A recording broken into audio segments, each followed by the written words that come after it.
ಯಥೋರ್ಣನಾಭಿಸೃಜತೆ ಗೃಹ್ಣತೆ ಚ ಯಥಾ ಪೃಥಿವ್ಯಾಮೋಷಧಯಃ ಸಂಭವಂತಿ ಯಥಾ ಸತಃ ಪುರುಷಾತ್ ಕೇಶಲೋಮಾನಿ ತಥಾಕ್ಷರಾತ್ ಸಂಭವತೀಹ ವಿಶ್ವಂ. ಶ್ರೀ ಗುರುಭ್ಯೋ ನಮಃ. ಭಾಗವತದ 2ನೇ ಸ್ಕಂದದ 10ನೇ ಅಧ್ಯಾಯದ 47ನೇ ಶ್ಲೋಕದಿಂದ ಆರಂಭಿಸಿ ನಾವಿವತ್ತು ಕಥೆಯನ್ನ ಅವಲೋಕಿಸಬೇಕಾಗಿದೆ.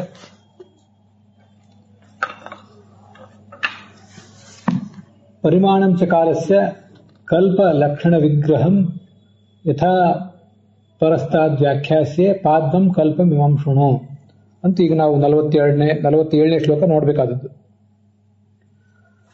ಕಾಲಗಳ ಪರಿಮಾಣ, ಕಲ್ಪಗಳ ಲಕ್ಷಣ, ಅದರ ಅವಧಿ, ಸ್ವರೂಪ ಇದನ್ನೆಲ್ಲ ನಾನು ಮುಂದೆ ಹೇಳುವನಿದ್ದೇನೆ.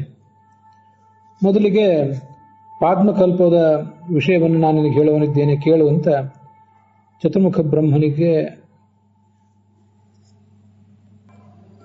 ಸಂಬಂಧಪಟ್ಟ ಈ ಎಲ್ಲ ಕಲ್ಪಗಳ ವಿಷಯವನ್ನು ಹೇಳುವವನಿದ್ದೇನೆ ಅಂತ ಶುಕಾಚಾರ್ಯ ಪರೀಕ್ಷಿತನಿಗೆ ಹೇಳ್ತಾರೆ. ಇಲ್ಲಿಂದ ಮುಂದೆ ಯಾವ ಶ್ಲೋಕಕ್ಕೂ ಕೂಡ ಭಾಗವತ ತಾತ್ಪರ್ಯ ಏನೂ ಇಲ್ಲ ಈ ಸ್ಕಂಧದಲ್ಲಿ. ಶೌನಕರು ಆ ಸೂತರಿಗೆ ಹೇಳಿದರು,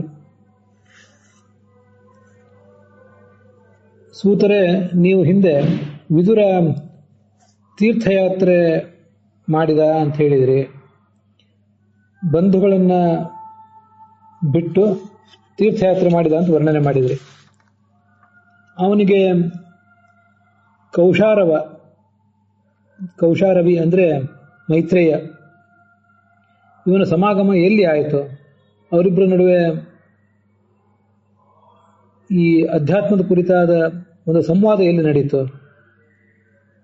ಮತ್ತೆ ಮೈತ್ರೇಯರು ಅವತನಿಗೆ ಏನು ತತ್ವ ಉಪದೇಶ ಮಾಡಿದ್ರು ಅದನ್ನು ವರ್ಣನೆ ಮಾಡ್ರಿ. ಮತ್ತೆ ಬಂಧುಗಳನ್ನ ತ್ಯಾಗ ಮಾಡಿ ವಿದುರ ಹೊರಲಿಕ್ಕೆ ಏನು ಕಾರಣ? ಮತ್ತೆ ಸಂಚಾರ ಮುಗಿಸಿ ಬಂಧನೇಕೆ? ಇದೆಲ್ಲವನ್ನೂ ನೀವು ನಮ್ಗೆ ವರ್ಣನೆ ಮಾಡಬೇಕು. ಹೀಗೆ ಸೂತರು ಆ ಶೌನಕರ ಪ್ರಶ್ನವನ್ನು ಕೇಳಿ ಹೇಳಿದರು, ಪರೀಕ್ಷಿತ ಏನು ಪ್ರಶ್ನೆ ಮಾಡಿದ್ದ ಅದಕ್ಕನುಸಾರವಾಗಿ ಶುಕಮುನಿಗಳು ಏನು ಹೇಳಿದ್ರು ಅದನ್ನೇ ನಾನು ನಿಮಗೆ ಹೇಳ್ತೇನೆ. ಅಲ್ಲಿ ನಿಮ್ಮ ಎಲ್ಲ ಪ್ರಶ್ನೆಗಳ ಉತ್ತರವೂ ಕೂಡ ಸಿಗುತ್ತದೆ ಅಂತ ಹೇಳಿದರು. 47ನೇ ಶ್ಲೋಕದಲ್ಲಿ ಪರಿಮಾಣ ಅಂದ್ರೆ ಅದರ ಅಳತೆ, ಲಕ್ಷಣ ಅಂದ್ರೆ ಆಯಾ ಕಲ್ಪಗಳ ಡೆಫಿನೇಷನ್, ವಿಗ್ರಹ ಅಂದ್ರೆ ಅದರ ಸ್ವರೂಪ ಅಷ್ಟೆ. ವಿಜಯಧ್ವಜರು ಅದನ್ನೇ ಕಲ್ಪಲಕ್ಷಣ ಸ್ವರೂಪಂ ವಾ ಅಂತ ಬರೆದಿದ್ದಾರೆ. ಯಾದವಾರ್ಯರು ಅದನ್ನ ವಿಭಾಗ ಅಂತ ಅರ್ಥೈಸಿದ್ದಾರೆ. ಈ ಪಾದ್ಮಕಲ್ಪ ಅಂದ್ರೆ ಏನು ಅಂತ ಮುಂದೆನೇ ನಾನು ಹೇಳುವನಿದ್ದೇನೆ. ಅದ್ರ ಬಗ್ಗೆ ನನಗೂ ಕೂಡ ಕೆಲವು ಗೊಂದಲಗಳಿವೆ, ಅದನ್ನ ಮುಂದೆ ನಾನು ಪರಿಹಾರ ಮಾಡಿಕೊಂಡು ಹೇಳುವನಿದ್ದೇನೆ. ಈ ಕಲ್ಪ ಅಂದ್ರೆ ಮನ್ವಂತರ ಕಲ್ಪ, ಜನಕಲ್ಪ ಮತ್ತು ಮಹಾಕಲ್ಪ ಅಂತ ಈ ಹಿಂದೆ ನಾನು ಹೇಳಿದ್ದೆ. ಮನ್ವಂತರ ಕಲ್ಪ ಅಂದ್ರೆ ಸುಮಾರು 30 ಕೋಟಿ ವರ್ಷಗಳು. ದಿನಕಲ್ಪ ಅಂದ್ರೆ ಚತುರ್ಮುಖ ಬ್ರಹ್ಮನ 432 ಕೋಟಿ ವರ್ಷದ ಹಗಲು, 432 ಕೋಟಿ ವರ್ಷದ ರಾತ್ರಿ, ಇದೆಲ್ಲವನ್ನೂ ಒಳಗೊಂಡಂಥ ಒಂದು ದಿನ ಅಂತ ಹೇಳಿದ್ವಿ. ಚತುರ್ಮುಖ ಬ್ರಹ್ಮನ ಆ ಒಂದು ಹಗಲಿನಲ್ಲಿ 432 ಕೋಟಿ ವರ್ಷದ ಹಗಲೇನಿದೆ ಅದರಲ್ಲಿ 14 ಮನ್ವಂತರಗಳು ಆಗ್ತವೆ. ಈಗ ವೈವಸ್ವತ ಮನ್ವಂತರ ನಡೆದಿದೆ. ಭಾರತ ದರ್ಶನ ಪ್ರಕಾಶನದಲ್ಲಿ ಈ ಕಲ್ಪಗಳ ಸಂಖ್ಯೆ 30 ಅಂತ ಬರೆದಿದ್ದಾರೆ. ಬ್ರಹ್ಮನು ಒಂದು ದಿವಸಕ್ಕೆ ಕಲ್ಪ ಅಂತ ಹೇಳಿದ್ರು, ಅವುಗಳ ಸಂಖ್ಯೆ 30.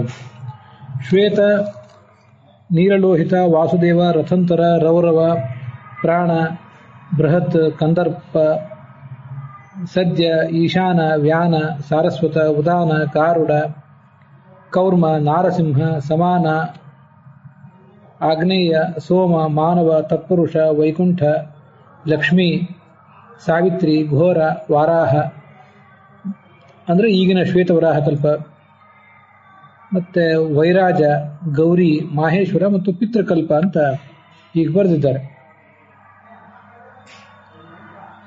ಈ 30 ಕಲ್ಪಗಳು ಚತುರ್ಮುಖ ಬ್ರಹ್ಮನಿಗೆ 30 ದಿನಗಳು.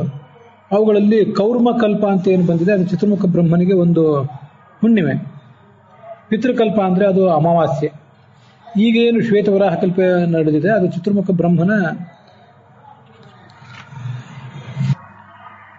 ಬ್ರಹ್ಮನ ಪ್ರತಿಪತ್ತ ತಿಥಿ ಅದು ಅಂತ ಹೇಳ್ತಾರೆ. ಅದು ಈ ವಿಷಯಗಳನ್ನು ಯಾವ ಆಧಾರದಿಂದ ಹೇಳಿದ್ದಾರೋ ಗೊತ್ತಿಲ್ಲ.